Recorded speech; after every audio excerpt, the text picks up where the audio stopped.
Good morning, everyone. I hope you can. That sounds terrible from where I'm sitting. Welcome to one of the first sessions at this week's Humanitarian Networks and Partnership Week. If I sit back a bit, can you still hear me? Yeah, that's a bit better for me as well. Okay, my name is Freddie Carver, and I'm the Director of the Humanitarian Policy Group at ODI Global. And we're really delighted to be able to bring this discussion together this morning. And we're really delighted for such a wonderful group of people that we have to speak to these questions, which really we see as fundamental to a lot of the conversations that are going to be happening this week. I think everyone here is going to be reflecting on the events and the developments of the last 12 months and what has been such a challenging period for the humanitarian sector as a whole. What we really want to do at the start of the week with this event is think about how do we move forwards. There's a tendency to get, as we all know in this sector and in this system, for anyone who's been around it for more than a year or two, to get stuck in the same cycles and circles of discussion and patterns. And we get very stuck, and there's a lot of finger pointing, and there's a sense of inertia, and there's a sense that it's very challenging to move forwards. And I think what we wanted to try to do this morning was to bring to the fore a narrative that says, actually, we know that's not a helpful way forwards, but it also doesn't have to be the way forwards. And that there is a way of moving forwards with a much greater spirit of creativity, of innovation, and of recognizing that actually change is already happening. So it's not to minimize the challenges that we collectively face. No one can look at the state of the world today, this week, last week, what's been happening in the last few months, and not recognize that we're in an extremely difficult environment, but that there are people who are moving forwards in a different way. And the question is not necessarily how do we change, but how do we catch up? And I think we feel that's maybe a constructive energy and spirit to bring to this question. So we're drawing on a lot of work that the Humanitarian Policy Group at ODI has been involved in. Core to a lot of those discussions has been our work with an advisory panel that we've brought together with NIA. And we're very lucky to have Sema Janelle, who's going to talk first today, who's been involved in that. And I just want to say something about the core framing and idea that the panel have been pushing towards as it's reflected on the challenges to the system. And I think the most fundamental one is this one that we framed in the title of this session, which is around a move towards an ecosystem approach. And what does that mean? Because that can sound very abstract and conceptual, but I think once you start to reflect on what it means, it starts to become clear. It's about recognizing that the internationally led, internationally delivered humanitarian system is not the be-all and end-all of humanitarian action globally. And we know this. We know that this is the case. We've talked about it for many, many years, but yet we still continue to act as if it's the system, the centralized system, the system that's run through clusters and coordination systems and funding is the be-all and is the center. And what we need to do is a radical decentering of the central system. Recognize that what the internationally led system only ever does is a supplement to the efforts of local people, whether in communities, in organizations, in governments, in local authorities, in businesses. And we need to really reflect on what that means and what that means, the opportunities it creates and how we work differently. And there are some really potentially huge benefits from this kind of mindset shift. It really transforms the conversation around legitimacy and accountability. Because if humanitarian action is led and driven by people on the ground, then they are in an environment where they are held accountable. And the question then is how we come into that. Clearly, it also allows us to think pretty radically about the bureaucracy that we've built around the humanitarian system over the years and do some fairly radical streamlining. But there are challenges. There are undoubtedly challenges as well. There's a huge amount of inertia to real change. There are vested interests that we need to work against.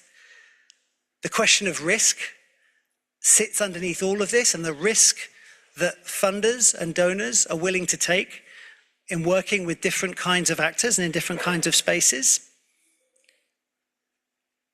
And so this is the challenge we'd like to discuss. And this panel provides an opportunity to hear from a range of people who are already involved in this ecosystem approach. So I want to start by turning to Sema. Sema Janel is the founder and executive director of Support to Life. And as I said, is also a member of the ODI NEAR advisory panel on the future of humanitarian action. Sema, reflecting on the last year, what has been the reaction to the changing humanitarian landscape amongst those you work with? And to what extent do you think the reset seems to be rising to that challenge? Thank you very much, Freddie, for the introduction, and hello, everyone. Happy that you're able to join our conversation. So looking at the humanitarian reform process, which in fact has been going on for a very long time in different iterations, from where I stand as an NGO leader for almost three decades now, operating within the humanitarian system, I can say that reactions have been mixed, because on the one hand, there is an opportunity for change, and we can be, active agents of that change. But on the other hand, of course, a lot of frustration that has come with it, because the system, as it currently operates, is very established, and it's very hard to penetrate and to make any meaningful shift. So the humanitarian system has, for those of us who are operating within the humanitarian system, it has very much shaped who we are and how we define ourselves and how we operate. So the system has, its tools and SOPs and log frames and specific indicators. We are expected to put in sophisticated compliance systems, even as local partners.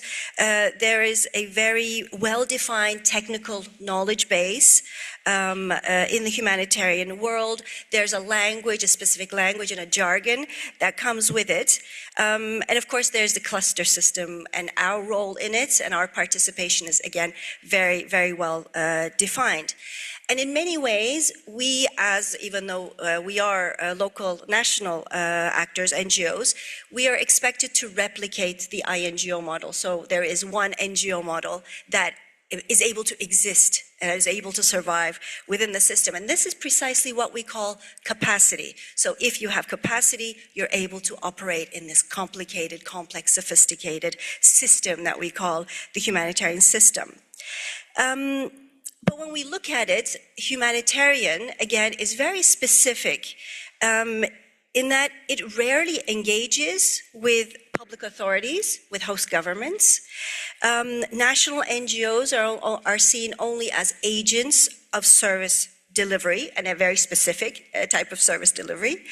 The system is happy operating with short-term funding cycles, 6 months, 12 months, 18 months, if you're lucky. And the system doesn't see complementarities, whether it's looking at the broad diversity of stakeholders out there, or whether it's looking at going beyond the humanitarian bubble. We know that climate crises are becoming more and more important, but we hardly talk about climate as a cross-cutting issue. So it's very much operating within its defined boundaries. And it was at the World Humanitarian Summit that, as local national actors, we talked about these challenges of us existing within the system. And our main struggle has always been to expand and to improve our position within the system. And this has actually been the driver behind the Grand Bargain, the global commitments on localization. But unfortunately, of course, progress has been very slow. Now, with the abrupt cut in funding and the funding crisis and the crisis that the humanitarian system finds itself in, we find ourselves asking some fundamental questions. Because we are realizing that the traditional humanitarian system is not the only system that responds to crises. And in most contexts, almost all contexts, it's not even the dominant one. We're also realizing that states, local governments, community networks, social movements, these are legitimate actors in crisis response, and they have to be acknowledged as such. We're also realizing that civil society is not just a delivery partner. It is a social and a political actor in its own right. And we're realizing that affected communities are not passive beneficiaries, they're not recipients of aid, but they're capable actors generating solutions, given the resources and provided the spaces. Mutual aid, as we all know, is becoming widely acknowledged, communities helping each other, and of course, and we know that they are highly legitimate. And finally, we're realizing that bilateral donor funding is not the only resource that helps us create impact on the ground. So these elements we now know are not peripheral, and they sit very much at the center of discussions around the humanitarian ecosystem, which is now becoming more widely used and understood. But what is still missing from reform discussions is the willingness to look beyond this, narrow understanding of humanitarianism, or operation of sphere that we call humanitarianism. And just to give you a simple example, with the war now in Iran and tensions in the Middle East, international agencies are preparing contingency plans, but it's business as usual. So they're looking at emergency surge teams, they're getting ready to deploy. We have external assessment missions that are underway. We have the cluster system again that's being set up. And when we as local actors say, well, we're here, we can provide information and we have a response capacity, this is perceived as a challenge by the traditional humanitarian system. And we feel that there's ignorance on the part of the humanitarian system to see beyond itself and to have the willingness to connect with what else is out there. Because the humanitarian system traditionally sees itself as a primary legitimate responder. And hence, we would like to see a move from ecosystems to ecosystems, because we want to do away with the current privileges that are there in the system. And this is, about recognizing that the humanitarian system is only one part of a much wider landscape of actors that are out there responding to disasters and crises. Thanks very much for that, Sema. Can I ask as a follow-up, what kind of commitments would you like to see that would really demonstrate a shift, a desire on the part of decision makers and policy makers within the system to really shift power? Well, shifting power doesn't happen just because we have it written down in policy frameworks. And we need to look at how we change roles, how we change incentives, and how we change governance structures, and how these are challenged, of course.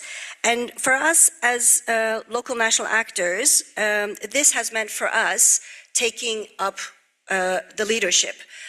With the World Humanitarian Summit, with our strong messages on localization and being strong advocates of the need for the system to change, we've realized that until and unless we step up and we demand for that change, the change is not going to happen.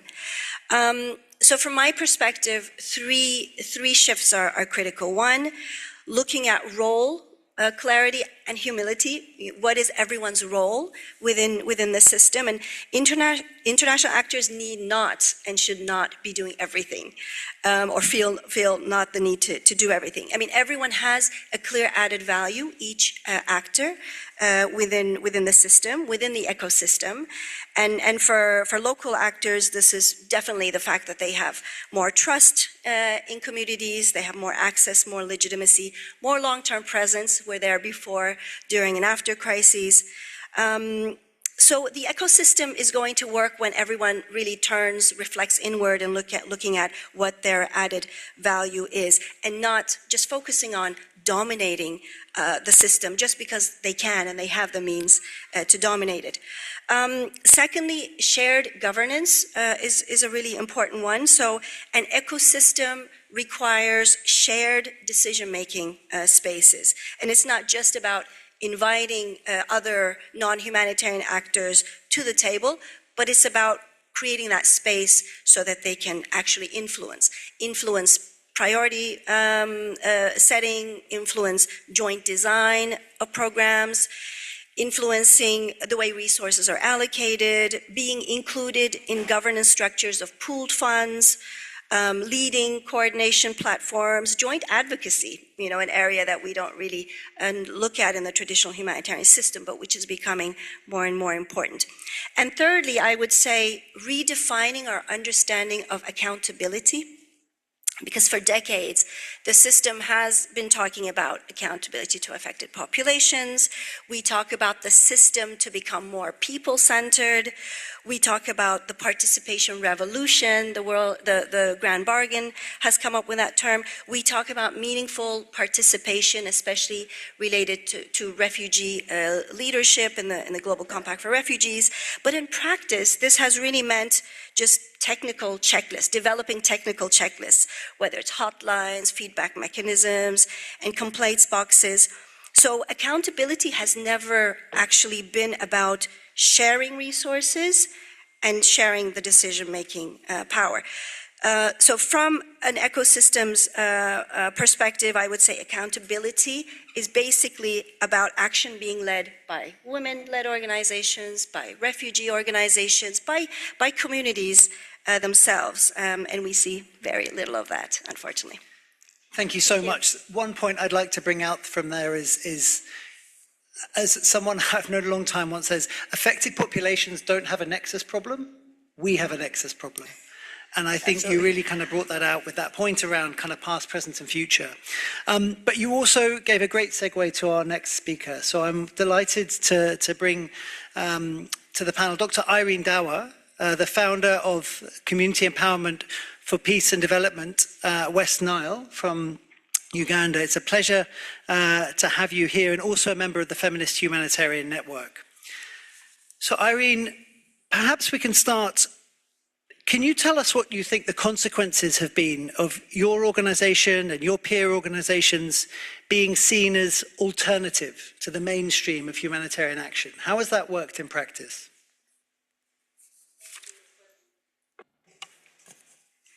Thank you for the question. Hello, everyone. Pleasure being here speaking to you today. I think we all know the consequences of being called an alternative. I will speak for my country, and I hope what I'm going to say will not be a backlash, because as local actors, we have learned over the years that when we speak the truth and we start asking questions, we get blacklisted. And so I'm hoping that that will not happen. And before I would answer your question, I would also like to remind us that we still have war in South Sudan, and what that means is that we have continuous refugee influx in Uganda. And I can tell you the few days I have been in the refugee settlement, I've come back thinking, has the world forgotten that there are South Sudanese in Uganda? So I just wanted us, as we have this conversation, have that at the back of our mind. Traditionally, the humanitarian system has always treated women's rights or women-led organizations as alternative. I think we are not alternative, but we are actors, central actors in the humanitarian system. Why? Because we are, as my colleague has said, we are always at the front line when crisis happens. Being treated as an alternative pushes us at the edge of the humanitarian system, which means that despite the core work we do in humanitarian systems, we don't get recognized as core actors in the humanitarian system. And this has very, very practical implications for us as local actors. One, what that happens to us is that we don't have access to direct funding. What I'm speaking about is something that we have heard so many times in this kind of conversations. We are speaking it again because we have communities that are looking unto us, and we can't stop saying the same thing again and again. We are saying this because we are hoping that somebody will listen one day. Now, we as local organization, if not majority of us, receive our funding through intermediaries.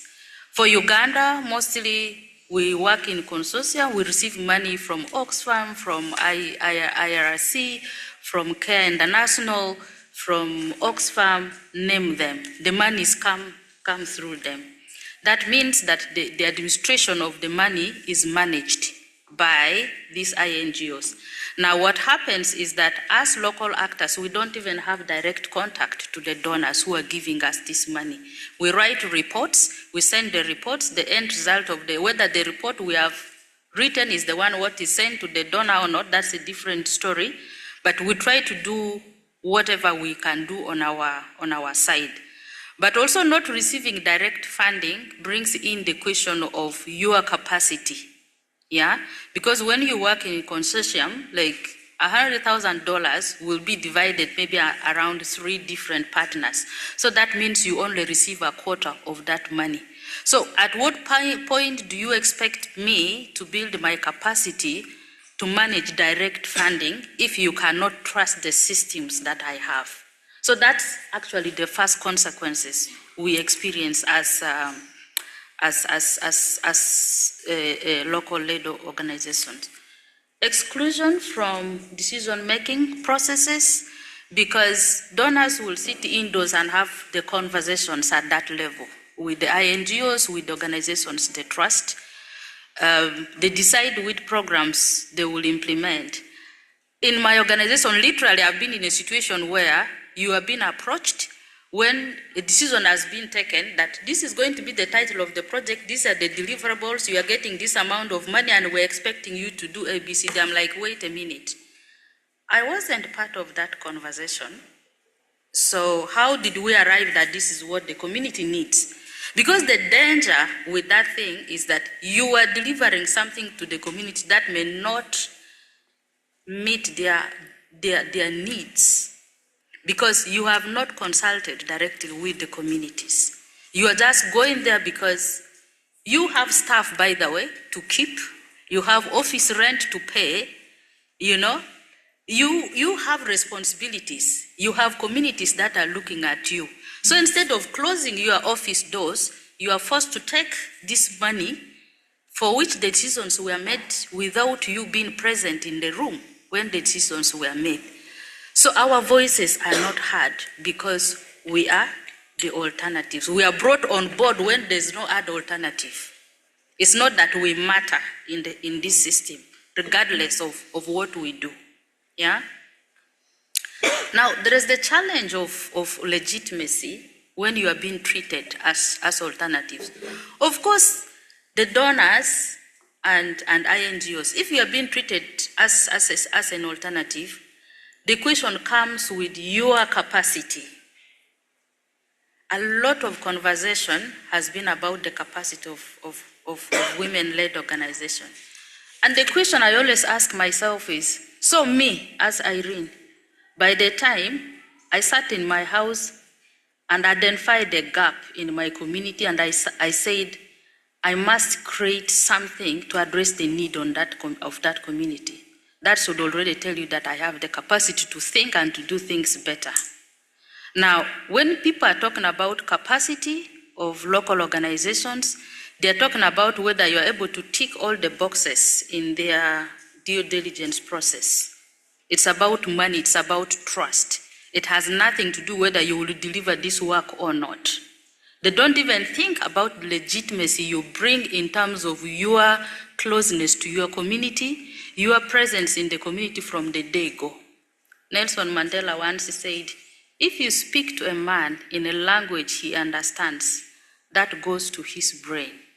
If you speak to a man in his mother tongue, that goes to his heart. And that is what we bring as local actors, because we speak to our communities in our mother tongue. They hear what we are saying, we hear what they are saying. But this is something the humanitarian system has refused to understand. Not because they don't know, they have refused to understand. And I think the INGOs bring a huge, advantage into an ecosystem of humanitarian work. We shouldn't be looking at one person as an alternative. I think we should be looking at everybody as actors. And I think if we could work as partners in development, perhaps we might address better the needs of our communities as looking at somebody as the co-humanitarian, the traditional, and then the other one as an alternative. Because no one is actually an alternative. Everybody matters in this system. Everybody has something to offer.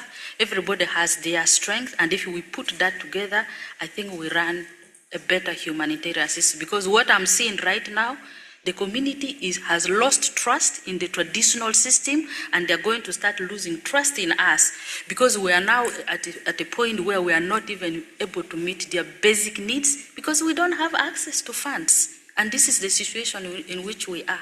They're going to start rising against us, by the way, because they actually think that we are still receiving the money and we are not able to respond to them. They don't know that we don't have the money. And there's no way we can justify to them that we don't have the money. And so I think this is a game we have to, it shouldn't be a competition of in the football field where one team wants to win. I think it should be a collective effort to try to manage this and respond to this humanitarian reset. Thank you. Thank you very much. I think there's a lot in there. I really like your point about language and the importance of thinking about the languages in which we work and where capacity building is really required from that perspective. Can I also ask, can you tell us a bit more about the work of the Feminist Humanitarian Network and how in its recent work it's really trying to embody this ecosystem approach?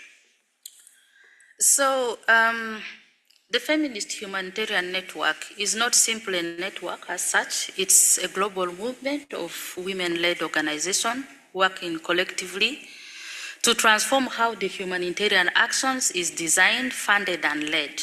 What makes it powerful is that it connects feminist leaders at the grassroots level with influence at national and global level. Right now, the Feminist Humanitarian Network, which started in 2026, has its first national platform project in Uganda. And I'm happy to report that my organization is coordinating that platform. And we received direct funding, by the way. We hold that money, so that's a plus. IMS, a Swiss foundation, was able to at least trust us and say, we are going to give you this money and work with the small organizations in your country and respond to the needs of your community. So I'm proud to report that that came through the ecosystem that the Feminist Humanitarian Network has created. So from 2026, a group of few women came together and started to understand what is happening in the global humanitarian setting and started to rethink how can we create a system where women's leadership can be advanced and that women in crisis have access to resources to respond.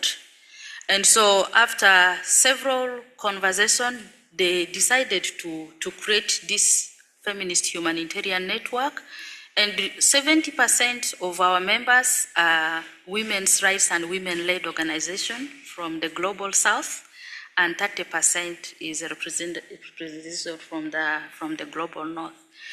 In 2020 and 2021, as you could imagine, during the COVID, a lot of women's rights organizations were responding to the needs of their communities. And the FHN started to have consultation with this organization to speak to them what the challenge were for them to respond to the needs of their community amid this COVID. So they found simple things like, okay, access to funding was one thing, but even working remotely was problematic because they also even didn't have access to things like internet. So So you were having women who were rescuing communities and like hosting them as individuals. Like you had individuals just doing so many things. So they documented collectively the efforts of CSOs and women organization. And then they decided to say, okay, I think we need to find a way to speak to donors to see if we can actually get a small pooled fund and try to support these women as they respond to the needs of their communities. And then between 2022 and 2023, the FHN members then came together and they now came and put policy documents together and say, we need to organize ourselves in a very structured way so that we have systems in place, we also have policies in place so that we can be able to mobilize resources and hand over these resources for our members to respond to the needs of community. So we had the FHN members from Liberia to the Pacific,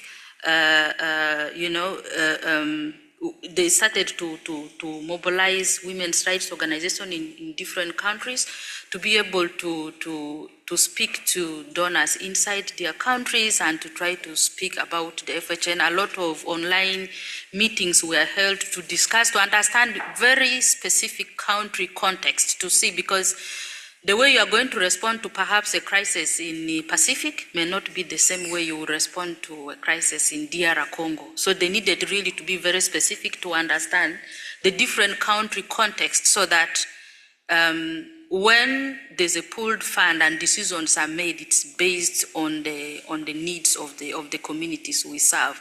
And in FHN, our biggest strength is the collective decision making.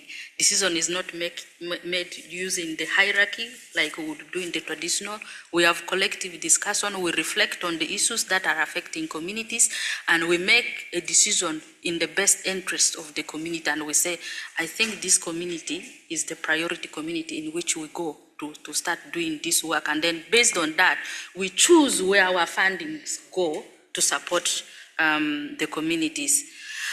And then the FHN has a secretariat that is co-led by two colleagues. One sits in Melbourne, Australia, the other one sits in South Africa. They were then approached by IMS, the donor that's funding us, and said, we have been reading about your pieces of research, the work you have done.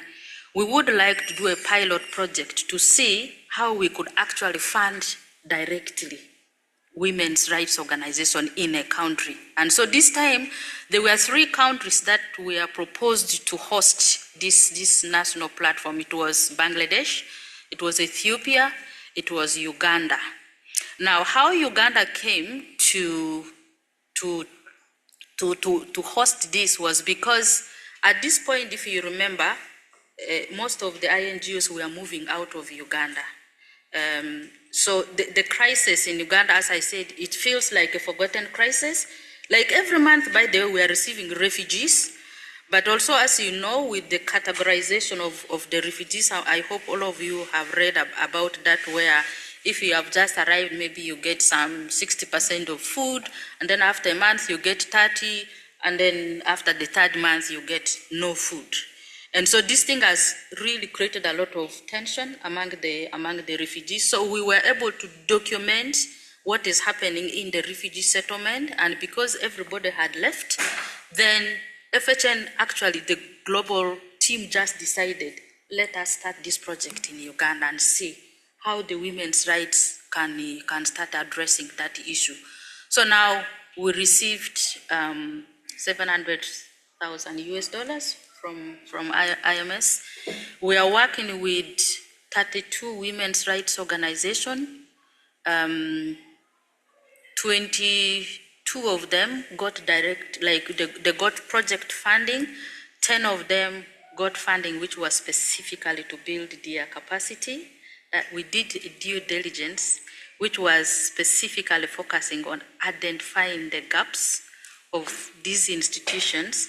And what we did was, based on the due diligence, we were able to see who is probably stronger in governance, who is stronger in maybe data management, who is maybe stronger in human resource, who's stronger in finance management, and we have paired this organization to be mentoring each other. In other words, the due diligence was not the traditional way of doing due diligence, which is used for eliminating people from accessing funding. So everybody who applied to be part of the Uganda National Platform is either benefiting through getting money to do projects in their communities, or their capacity is being built to be able to compete in the funding system. We have IRC, we have CARE, we have Action Aid, who are members of the Feminist Humanitarian Network. We have a global advisory board. One sits in Fiji, the other one sits in the Netherlands, one sits in South Sudan, the other one sits in Pakistan, and then Palestine, who are advising the Uganda platform. They work together with the Uganda platform steering committee to make sure that this project achieves the goal for which it was meant. So that's briefly about the work of the Feminist Humanitarian Network. And I'm proud to have met FHN and to be a member of the Feminist Humanitarian Network. Otherwise, I would never have got direct funding. Thank you so much, Irene. And you really, I think, brought to life so many of the things that Sema was talking about as well, and demonstrated what's happening. And now we're going to hear from someone who can talk about the same thing from a different perspective. We are also extremely lucky to have online Najiba Wazevedost, the Executive Director of the Asia Pacific Network of Refugees. Najiba, can you hear me? Yes, I can, Freddie. Can you hear me? We can see you, and I think we can hear you. It's a little bit Amazing. faint, but hopefully I've just had some internet issue, so I'm actually stepping somewhere where you can hear me better. Just do let me know if you can hear me really well. You're very clear, actually. So it's Amazing. Lovely to see you. So can you tell us a bit about APNOR's work on meaningful refugee participation and how you're working to shift power through your agenda? Sure. Thank you very much, Freddie. And I also want to thank ODI's Humanitarian Policy Group for convening this important conversation at such an important moment. I think Sama mentioned very, at the start about, the situation that the world is moving into, the crisis after the crisis. I think it couldn't be a much more greater moment than bringing this conversation. I also want to thank Irene. I think, Irene, you have clearly illustrated, the lived realities of what it actually means to be treated as an alternative actor in the humanitarian system. I couldn't resonate more while I was trying to listen to you and Sama. So thank you so much for both of you. I think it's going to be quite difficult for me to follow up from the two of you. I do want to begin, by basically, I want to begin by challenging the premise embedded in the title of today's discussion. The alternative to humanitarianism. From our perspective and from the perspective of refugees and the displaced communities that we have worked here in the Asia region, what is often called alternative humanitarianism is in fact the most immediate, legitimate, and sustained form of humanitarian action that exists. I think we heard it from Sama and we heard it from Irene. And I want to emphasize again, like long before any international actors actually arrived and long after they actually left, it was again communities themselves who really organized, protection, shared their resources, provided shelter and mobilized knowledge and sustained dignity. And again, I can give COVID as one very clear example of this testimony. I think we've heard it again from Irene, we've heard it from Sama, and I might be repeating some of these, despite this reality, the humanitarian system still continues to treat organizations led by affected people, including refugee-led organizations, RLOs, as peripheral actors. And what I mean by that is that rather than them being the central architect of the response, that's clearly the absence of what we see.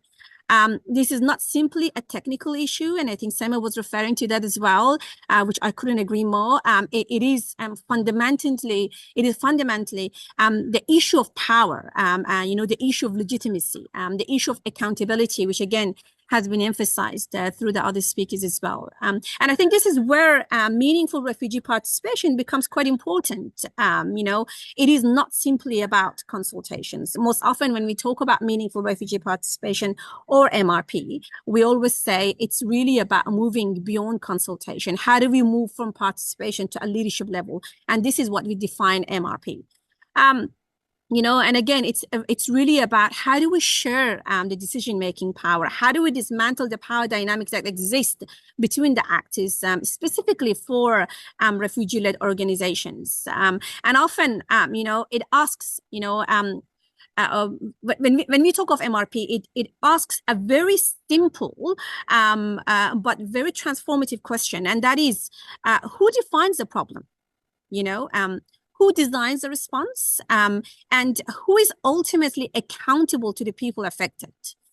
So at least from our end, in APNOR, we have tried to operationalize this principle in several ways. And first is capacity strengthening and learning with non-refugee stakeholders and allies. I think most often when we talk about capacity strengthening, capacity sharing, we always tend to talk about it for refugee-led organizations, really seeing them as deficit with their capacities. But in fact, when it comes to the language of MRP, when it comes to practicing meaningful refugee participation, we often see it is the non-refugee allies, the non-refugee stakeholders who doesn't necessarily know about how to practice and how to move, from the language of MRP, because we've seen the language exist, but in practice, it doesn't exist. So 3 training programs in APNOR on meaningful refugee participation, we have worked with more than 200 actors across the humanitarian and policy ecosystem.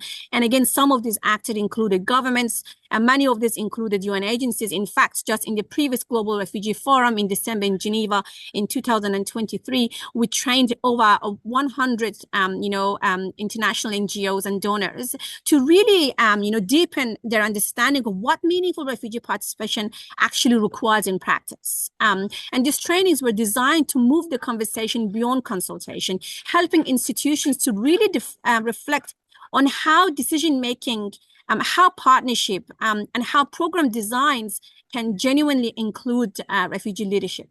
The second thing that we've done in basically operationalizing this principle is really about working with government and UN agencies and the civil society actor to institutionalize participation mechanisms. And I think most of you in this panel and maybe in the room have seen that there has been a progress on this. We've been quite, I think we've been, since 2019, since the first Global Refugee Forum, I would say, we've been in the position to help governments to establish advisory bodies, to establish consultation platforms. I remember the early days when we were speaking to UNHCR itself to formulate the first refugee advisory body. It was a difficult conversation, but I think it's a conversation that's now moved internally and allows refugees to actually look internally and support UNHCR on much more serious conversations. So it is a progress, and I think it is these structured engagement processes that really allows refugee leaders to contribute directly to policies and program design, I would say. And third, one other thing that I wanted to share as well as part of APNOR's work was this tool that we have developed around participation. How do we move participation beyond rhetoric? It is the Meaningful Refugee Participation Index. It provides a practical framework for institutions to assess whether refugee participation is happening meaningfully as an organization across their governance, across their funding, across their accountability, policy and procedures, recruitment, and so on. And I think this tool has been so empowering in the sense not only self-reflect as an institution, but also allow them to move the conversation beyond, rhetoric. But perhaps one of the most significant, I would say, way this thinking has been translated into practice in APNOR is through our initiative called the Refugee Leadership Alliance Pilot Pool Fund. This is a fund that was designed specifically to address one of the most persistent barriers faced by refugee-led organizations. And again, we're talking about direct access to flexible resources. This initiative was actually put together to support the refugee-led organizations who operate without formal access to registration, without bank accounts, without administrative structures that typically this what the larger donors would require. So as a result, we see that often these organizations and these RLOs are actually excluded from the funding systems, despite being the closest actors to those affected communities. And I think this was also illustrated by Irene just earlier ahead. So through the RLO to RLO, or refugee to refugee funding model, being probably one of the only few RLO intermediaries around the globe, refugee networks themselves, have been able to put together this as an innovative model to support and shape funding priorities. We've been able to work with refugees themselves, what the funding priorities are, but also identify community-led initiatives that deserve support. It is a small but important attempt to demonstrate that resource allocation can also affect the principles of participation and shared power. And ultimately, Thank you so much, Najiba. Sorry to cut in, but I just want to, again, I think these are really fantastic practical examples of that kind of radical decentering of the system that we were talking about at the beginning. If I can, I want to ask you a challenging question, because this is always the part, or often the part, that we don't discuss enough. But if we're serious across the system about an ecosystem approach, who needs to give up power? And how should mandates and accountability shift? I wonder if you can just say a little bit about that. Thank you. This is a very important question, Freddie, because the language of ecosystem is just becoming increasingly popular in the humanitarian discussion, I would say. But an ecosystem is not simply about creating more collaborative environment. An ecosystem implies to redistribution of roles, to authority, and redistribution of resources. And so here we're talking about, again, dismantling the power dynamic, as I mentioned earlier. So if we are to take this concept seriously, several shifts needs to become necessary. First is about the international actors. And again, large NGOs, UN agencies, they will need to reconsider the scope of their operational mandates. For decades, these institutions have played a central role in designing programs, implementing projects, and so on. Yet in many contexts, many community-led organizations and local networks are already delivering critical services and support, but they're not included. An ecosystem approach should really suggest that international actors increasingly act as facilitators, act as technical partners, and act as resource mobilizers, rather than being default implementers of the humanitarian program, because this is what we often see, at least in our region. I think second is really about the donor government. They really, I think we've seen a lot of language around risk and how it's being defined and how it's being managed. It's really about time for governments to rethink how risk is defined and managed. Current compliance frameworks often assume that, the smaller community-led organizations represents higher financial or operational risk. And this is wrong.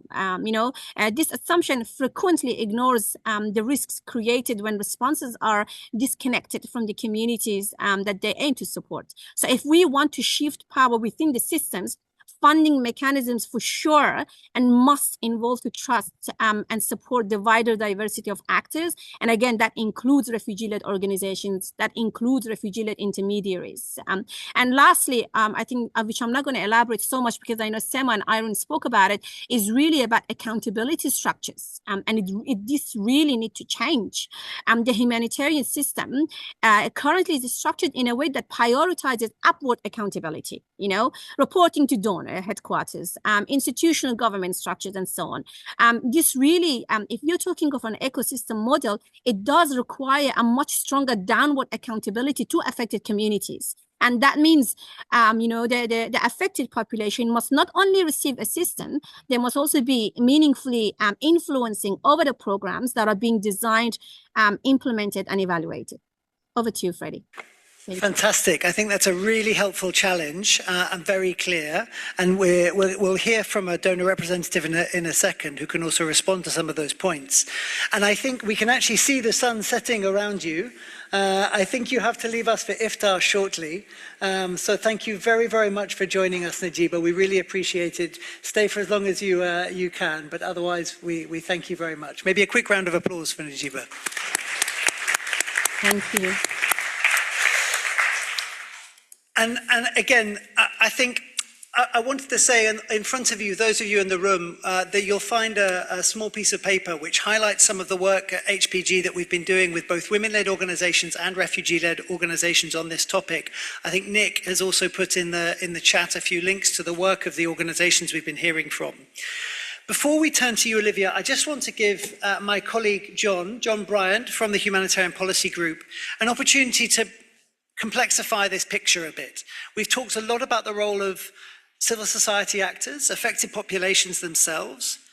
Also at HPG, we're doing a lot of work about the role of the state and how the state fits into humanitarian responses. Often the humanitarian actors have struggled with the state for some obvious reasons, but we've been doing this research in a number of different countries. Can you tell us what we're learning about where the state fits into an ecosystem approach? Thanks, Freddie. Okay, bit of feedback. Hi, everybody. Thanks for coming to the event. So yeah, I suppose in terms of, we've been talking about ecosystems, right? The idea of decentering the international system, instead kind of recognizing and working out how best to support what's already happening in a lot of response contexts.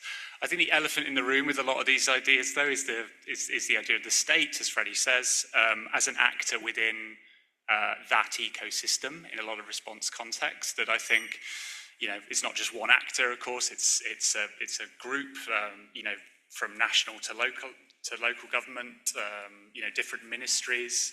We know this, I think. I think regardless of the cuts in the humanitarian kind of picture, the role of the state in many response contexts has been just increasing over the past few years. There are some interesting examples that we've studied, as Freddie alluded to. Contexts like Indonesia, very much the sort of poster child of a kind of middle income, nationally led response kind of context. That the budget in Indonesia for disaster response has increased 15% year on year for the past decade. They now spend £3.5 billion a year, $3.5 billion a year on disaster response. It's far bigger than the international flows to the country around disaster response. Similarly, with the Philippines, there's been you know, as we go into more detail, as Freddie alluded to in the newspapers in front of you, there's been a great upsurge in nationally led responses there. I think there, you know, if we think about these kind of common enablers, obviously each context is different. Each context has its own unique sort of elements. You know, we have the 2004 tsunami in Indonesia, that great kind of galvanizing moment, I think, from an Indonesian perspective that, you know, really led to a real desire to kind of take control of what was seen as quite a crowded, quite kind of chaotic response 2 decades ago. In terms of common factors, though, between the two, they both benefit from quite kind of positive enabling roles by their regional, the regional body in the region, ASEAN. ASEAN has its own dedicated disaster response arm, the AHA Centre. That's been really instrumental, according to interviewees for the research, in terms of best sort of supporting the response, but as other speakers have alluded to, in a way that I think speaks to you know, the needs of affected people. Potentially, there's benefits there in terms of accountability. There's key actors as well in terms of international actors, and as Irene said, it's not a straightforward process as in football of a sort of zero-sum game. I think instead you've seen some quite impressive seeding of public space from entities in the Indonesia context. OCHA actually played a really important role in supporting the National Disaster Response Organization in Indonesia, BNPB, whilst also acting as a bit of a buffer between the national government and local government and the international system that just at key points wanted to just pump money in, and actually that would have had a quite distortive effects on locally led and nationally led disaster responses there. I think centrally, though, we do keep coming back in a lot of these cases to the central role of civil society in all of these contexts. They have really driven in the Indonesian Philippines context, they've really driven inclusive legislation that's kind of enabled a lot of these sort of local and nationally led responses to happen. They've supported local authorities, which generally speaking, in the region perhaps tend to be a little bit more adaptive, a little bit more collaborative in the way that they do responses with civil society than national governments. And they also just straightforwardly deliver their frontline responders in a lot of rural areas, and just, you have faith-based entities which are absolutely enormous in Indonesia, that are just the central delivery sort of response mechanisms, really. And the message we have, through the research to stakeholders and audiences in the region is actually, you constrain civic space in those countries at your peril, because it's not just a normative kind of nice to have, it's a central element of the disaster response capacity for, in those contexts. So it's really important to kind of emphasize that. I think if I was here listening to me now, I would say, well, that's all well and good because that's Indonesia and the Philippines, their disaster response context, they're relatively straightforward. What about conflict contexts? I think we need to problematize a little bit that straightforward binary between a so-called disaster response and a so-called conflict response. I think both Indonesia and the Philippines have significant internal civic and governance and conflict issues, to say the least, but I get the point. That's why we also have some really interesting work from contexts like Myanmar, which obviously is a far more complex picture in terms of governance, and it defies straightforward sort of generalized findings about, okay, work with the government more. But I think what you see there, and what's interesting, is you have de facto authorities in a lot of rebel-held and opposition-held areas that deliver services, including disaster response services. And what you've seen in Myanmar is quite an interesting split, where there's been a real loss of legitimacy in those rebel-held areas on the part of international organizations that have only dealt with the military junta. So there's a more, that even in a place as contested as Myanmar, I think there's some interesting lessons to take in terms of supporting local authorities there. And we kind of we switch to default kind of at our peril, really. Happy to talk more about those things, but just to throw in and complicate that picture a little bit more. Thanks. Thanks so much, John. And I think kind of a couple of words that come out from all of the interventions we've heard: governance and accountability. And I think these are really at the core of the questions we're talking about. So to close from the panel side, I'm also really happy to have Olivia Golden, the team leader for the prioritised team at the UK's FCDO Humanitarian Department. Olivia, we've heard a lot. And I just wonder, from the FCDO perspective, what entry points do you see for supporting an ecosystem approach? We've heard about shifting power. We've heard about the need for direct quality funding, the kinds of decisions and approaches that donor governments are in a position to take. How is the FCDO leveraging its own funding decisions to support this kind of approach? Thanks so much. And this has been really fascinating to be able to hear from the colleagues on the panel. So thank you so much for holding this event. We see an absolutely critical role in every humanitarian crisis response to local partners, and particularly grassroots organizations and WLOs and RLOs. And we're taking steps to strengthen locally led humanitarian action and support for grassroots organizations in a few ways. We recognize the challenges and funding gaps that the traditional humanitarian system can leave. These grassroots organizations often fall between the cracks of the system. So 3 key areas I can focus on that are key to improving access to quality funding for grassroots organizations are firstly improving our donor systems and pooled funds, accounting for these organizations' needs and capacities. Secondly, championing tailored mechanisms that center these organizations' leadership and that meaningful move from just being consulted to actually leading and designing responses.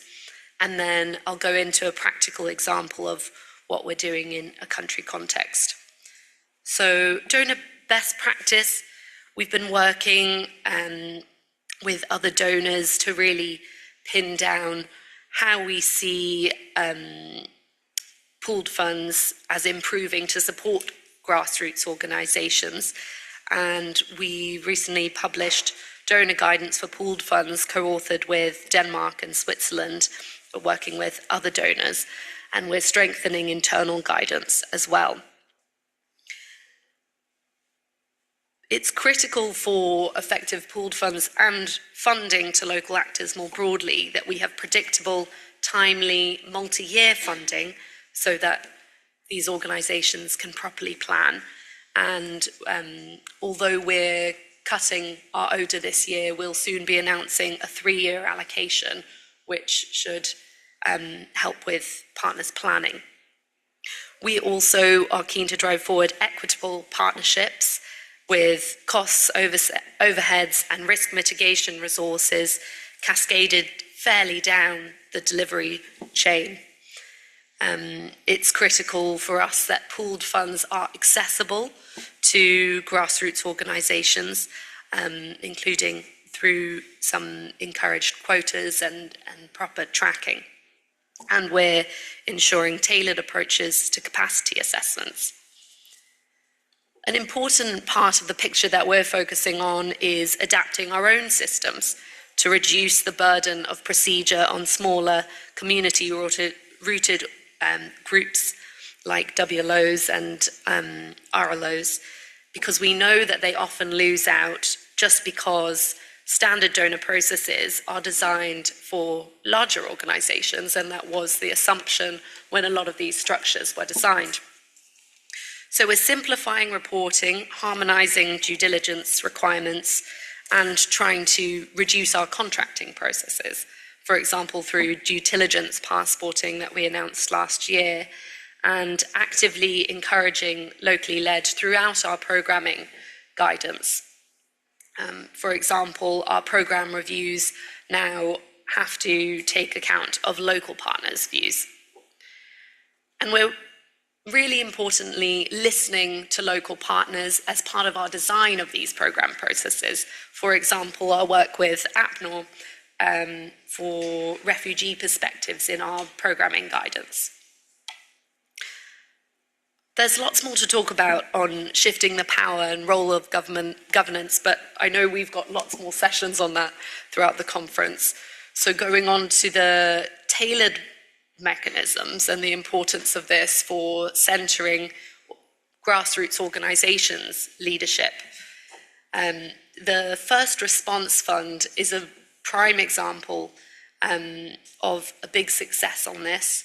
And this is a new pooled fund tailored for inclusive, locally led humanitarian action led by women-led organizations.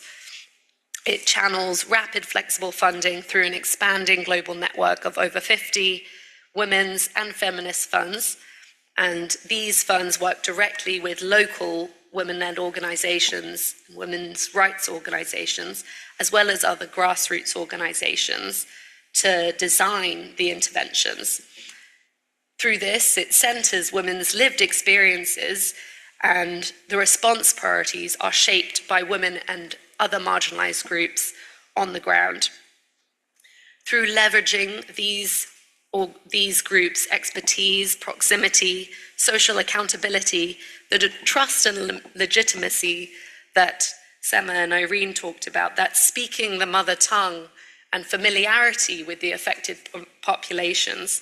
Through this, these groups deliver support effectively, quickly, and safely in crisis, where traditional systems were often slow and couldn't access the areas.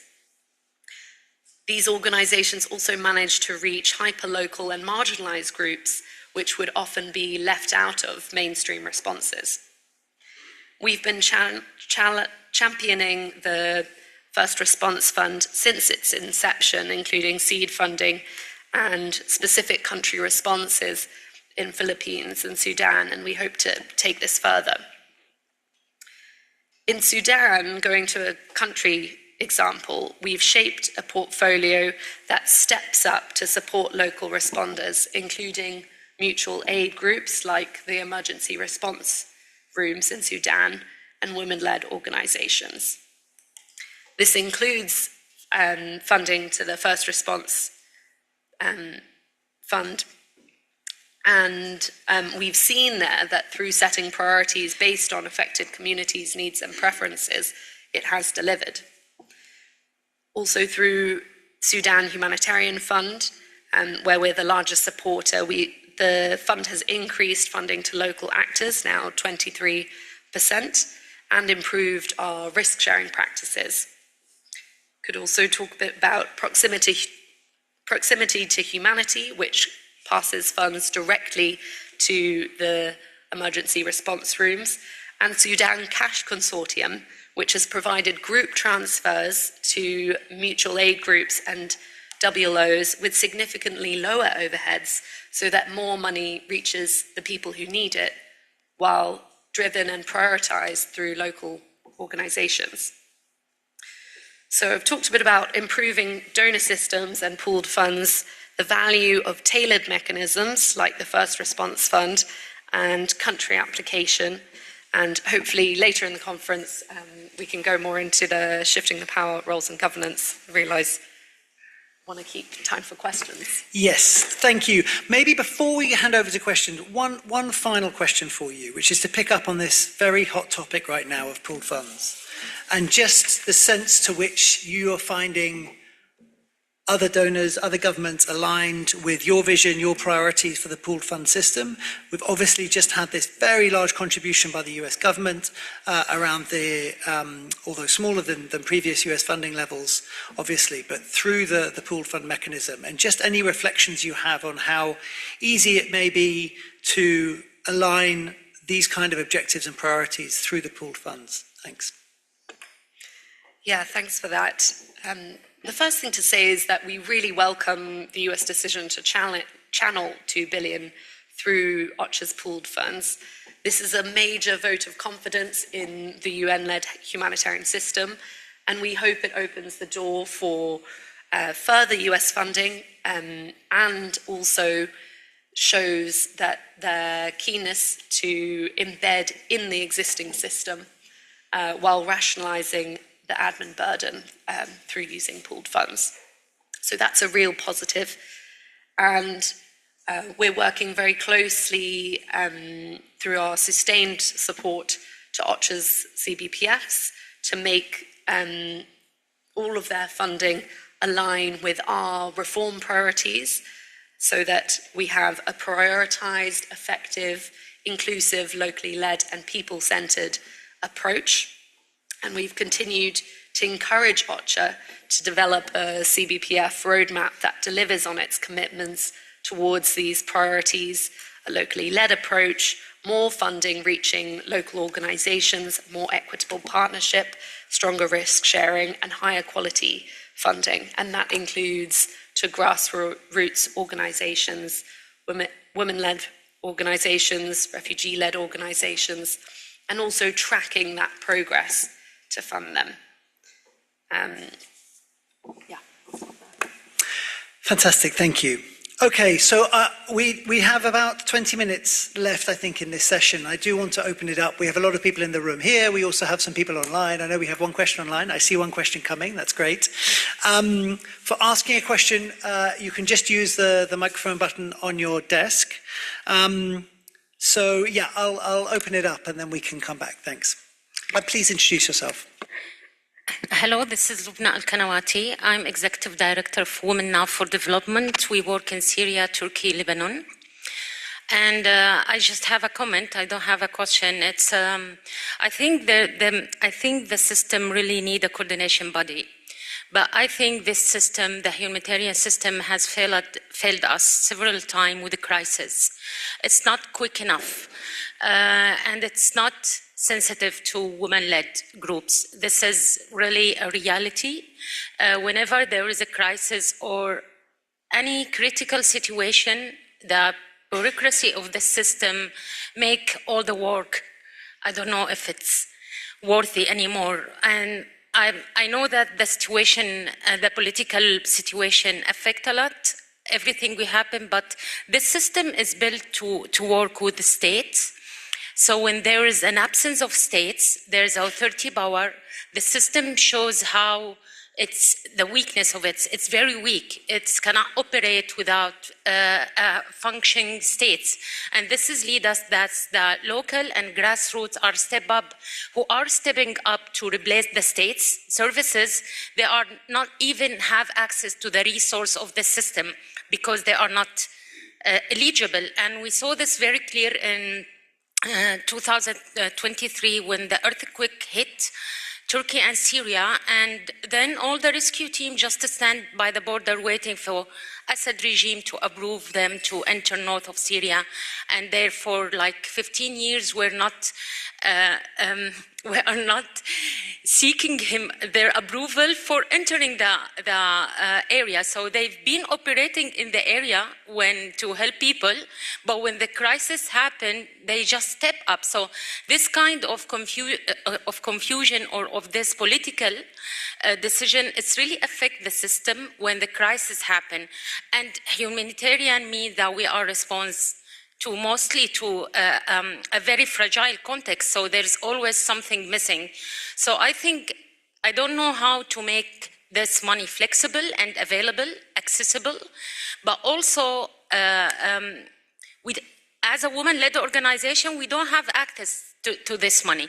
I've been arguing with OCHA for maybe 15 years now regarding Syria, and every time a forest displacement happened, a chemical attack or any kind of a major violation, they say we don't have the flexibility to do this.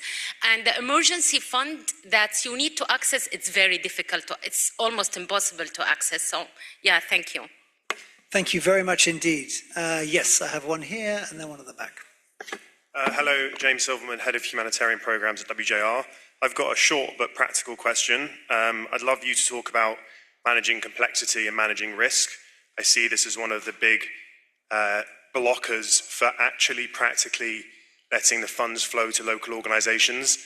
From a donor perspective, if you want to work with all the local organizations, and I assume donors like FCDO work globally, that could be thousands or tens of thousands of organizations submitting proposals, reviewing proposals.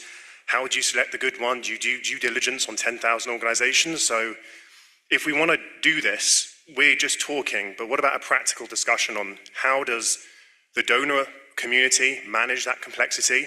How do we share the risk? Because if we all going to want funds to reach local organizations, until we understand how can we manage thousands of applications, each of which take hours to review, we're not going to move anywhere. Thank you so much. Thank you. A good challenge. Yes, at the back.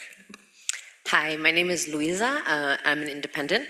And my question is for anybody on the panel, but I just wanted to acknowledge that when we talk about speaking the same language, one of the awkward questions in the room is that donors are asking the same questions for the due diligence, but repeating the same processes in their own ways. And we're seeing a lot more on passporting. So I would love to hear your perspectives on passporting and what can be logical. But also, this is probably the 5th HNPW where we're having a discussion where local organizations are brought to speak and are facing the same barriers over and over and over again. So my question to all of you is, why are international intermediaries still allowed to retain the funds and the relationship with the donors when we've known about this issue for at least a decade? Thank you. Thank you very much. Yes, at the front here. Hello, my name is Kiyoto Mahania from Help Logistics, part of the CUNA Foundation. And I have a question that came out of Dr. Irene Dawa's speaking, but I think can probably be addressed by others, which is oftentimes this question of trust comes up. And you mentioned that the IMS Foundation trusted you and gave you the direct funding. So I'm curious, what does that trust look like actionable? And I'd be curious if any of the other panelists could also speak to that. If someone else is asking, oh, I want to trust my local organizations, what does that actually look like compared to an untrusting relationship? Thanks. It's a wonderful question. Thank you. I also have one online, and I just saw a hand there, so I'll add the one online, and then we can hear from you, and then maybe I'll turn back to the panelists for some responses. So the question from online, what is the entry point to the IASC-led system? Is there a bridge to connect these discussions there and ensure change? And I think underneath a lot of the questions we're hearing is this question about, we're talking about radical decentering, but we're also talking about a system that moves slowly and gradually and in incremental ways. So how do we bridge these two gaps, I think is a fundamentally critical question. But yes, I have a... Yeah, thank you. And I'll try to articulate this. My name is Dustin Cornelia. I'm from the Center for Humanitarian Change. Until last year, I worked with USAID. Donors and funding flows, especially within donors, have many shapes and sizes. So I don't want to typecast any one. It's pretty diverse. And often we're kind of preaching to the choir when we talk about localization, especially within the donor community. There's certain people that are bought in. There's a lot, as we see by total funding, that are not for one reason or another. But speaking back from my perspectives from USAID, when we talk about risk, usually risk is an excuse. And we talk about risk, but the reality is that we don't want to give up power of some sort, right? And we use risk as that excuse to not give up power.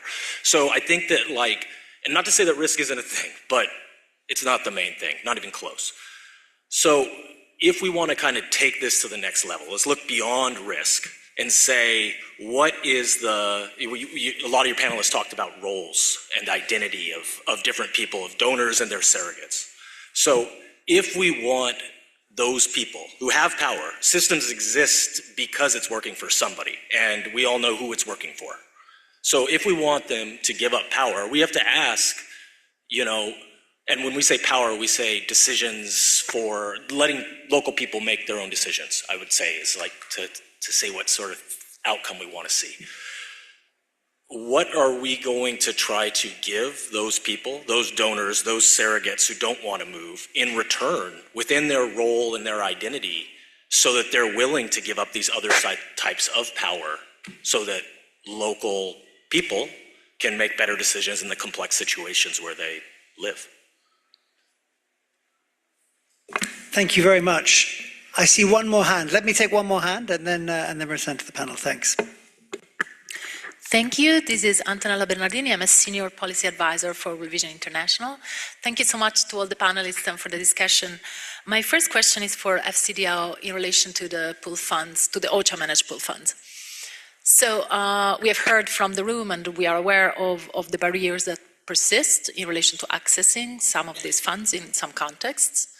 And one of the concerns we have had is about how do we maintain a healthy and diversified funding ecosystem? So how do we avoid creating a single point of failure in the current environment? And so I would love to hear your perspectives on, for example, other kinds of pool funds. What about NGO-managed pool funds? What about other options that allow for a diversity and a reduction of risks over the system? And then the second question for some of the other members of the panels as well, in particular regarding complementarity. I think the first speaker touched upon this, and I think we have been in a way looking at locally led action and complementarity in a way that is tilted towards a zero-sum approach, where there may be, in fact, a more constructive approach in which we look at well-placed actors and how we support each other and we find synergies in the way we work. With all the discussions that have happened in the context of the Grand Bargain and that are happening in the Interagency Standing Committee structures. So I wanted to hear maybe if there are any other thoughts on how we can do this better, and also share that there will be a session tomorrow on complementarity at 4 p.m. in Plénière E. For those of you who would like to dig a bit deeper into how we can systematize something that works better for local communities. Thank you. Thank you very much. Okay, so we have a lot of questions there. I think many of them are themed similarly, but there are some specifics in there. I'll hope that you pick up the specifics rather than trying to summarize everything, but I might prod if you haven't. But maybe we go backwards, if that's okay. So starting with you, Olivia, there were a few for you, so why don't you start and then we can take it from there.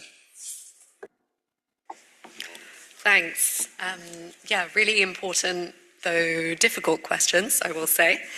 I think the point about managing lots of DDAs coming in resonates, having, assessed grant applications, and of course with less funding in the system, even though a given window might have less funding our side, we often get more applications now. So that is a challenge, and that streamlining of due diligence assessment and passporting that we talked about also benefits us, because it's less burden on us too. So we answer to the UK taxpayer, and we will continue to ensure we do the due diligence we need for that, but we are scoping how to take on more risk as an organisation and also ensure, less bureaucratic burden for everyone. Last year with the passporting,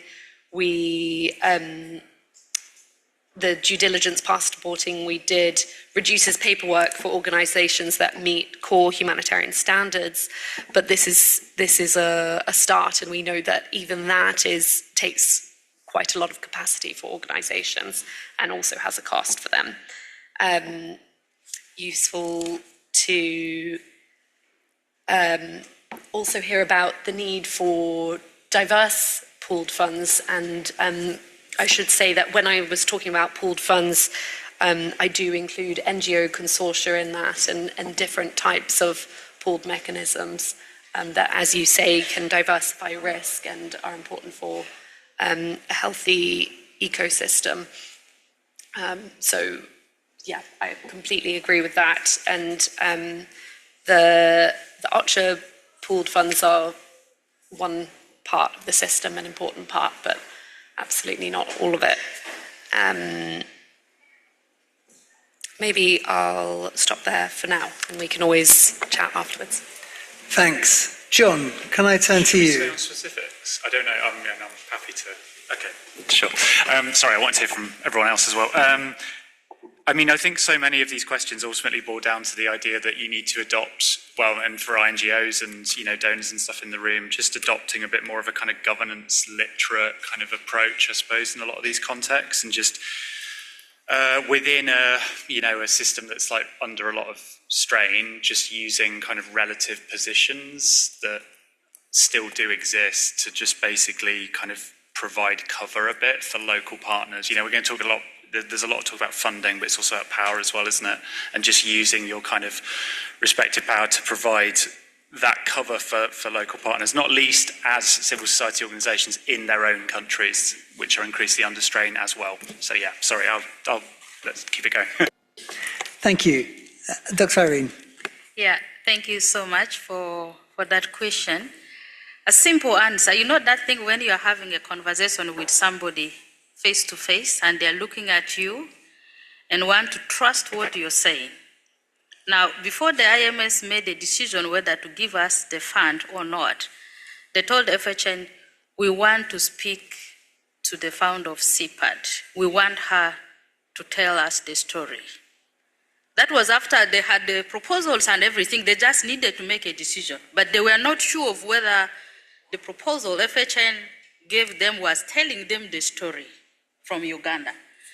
I sat with them for 1.5 hours, telling them about the organization, the work we do, the communities we serve, and why I think this is important. They were able to observe me as I spoke, and that was the first stage that they trusted. First, they trusted FHN, and then they trusted me in terms of the institution that they were going to give the money. Now, the risk they took is to give the money to an institution they have never worked before. They didn't know us, we didn't even know them. But they say, for us to get started, somebody needs to get the money and we have to share the risk. We know giving this money, there's potential risk, by the way. Even for us, CPAD, giving the money to the other small organizations, we are taking risk because we know potentially anything can happen from now. And one of the biggest risks we have taken as an institution, by the way, for those of you who know Uganda, working with LGBTQI communities and with commercial sex workers is the highest risk you can take as an institution. And we said this money addresses the needs of these women and men, and they have to be part of this project. And IMS knows that we are taking that risk. So they are taking their risk of how to manage to support us to implement this project safely. On our side, we are working with our partners to constantly look, and as CPAD, we had to even sit down, as you had said, to review our policies, our key policies, like, is this policy actually going to help our partners to implement this project? Because we realized that our policies were so much informed by the traditional donor policy that it was not actually addressing our own needs, not even the needs of the communities we serve. We had to review our own policies to be able to make sure we are meeting the needs that are needed. This project didn't come with the maybe activities, deliverables. It was just a plain document, a project document, working with this group of women, delivering humanitarian actions, potentially doing A, B, C, D. We now, after we had elected, we had come up with the members who, of course, applied through a formal process. And after we had a pool of members, we sat with them and reviewed the project document and say, now go back to your communities, go have a conversation with them and tell them, we have this money. How do we use this money to support you? What do you need? Because that was our own way of actually managing the risk. We didn't want to give them something, imposing something, because one of the biggest risks is imposing something on me and say, do this. It doesn't matter whether it fits you or not, just go and do it. That for me is a risk, because I might end up hurting my community and they will come after me. We didn't want to do that. We say, go and speak to your community and let them tell you what we want to do. So the least we can do to IMS is to make sure that money addresses the need of the community we serve, because that's what they needed. Thank you very much. And Sema, you've got a couple of minutes for a final word. If I can ask you to focus in on these questions about change, about how and where change happens, why it doesn't, how we leverage kind of power relationships differently, that would be really great. Thank you. Yeah, I wanted to talk about intermediaries. Of course, we are talking about a centralized fund, and we want that to be dispersed to the grassroots, so to a diversity of entities. And we absolutely need intermediaries. We cannot do away with them. But what we're saying is the UN agencies and international NGOs are not the only intermediaries. And in fact, at country level, we have a lot of different examples of national organizations linking up with smaller community-based organizations in country, working with them peer-to-peer. So this is also about contextualizing know-how and the way we do our programming, but it's also about dispersing funding to a broader base of organizations. More and more, we're seeing collectives. We have a lot of different platforms, networks at country level, and through them, we're also looking at locally led funding mechanisms for different thematic priorities, for different groups. We're even talking about getting funding directly to communities for supporting community-led work. So there are alternative mechanisms that are being set up in Turkey. For us, this is especially important because we don't have a country-based pooled fund, so we need to come up with other pooled fund mechanisms. And with this comes the trust, because trust is ingrained when you're working with a broader network of organizations directly with communities. So there are other mechanisms of accountability, community-led accountability mechanisms that we are able to put in place. So for foundations like IMS and for philanthropy, for them working through these collectives is about diversifying risk, but it's also about consolidating impact because they're actually able to create a broader impact at the local level. So there are definitely alternative mechanisms that are coming up.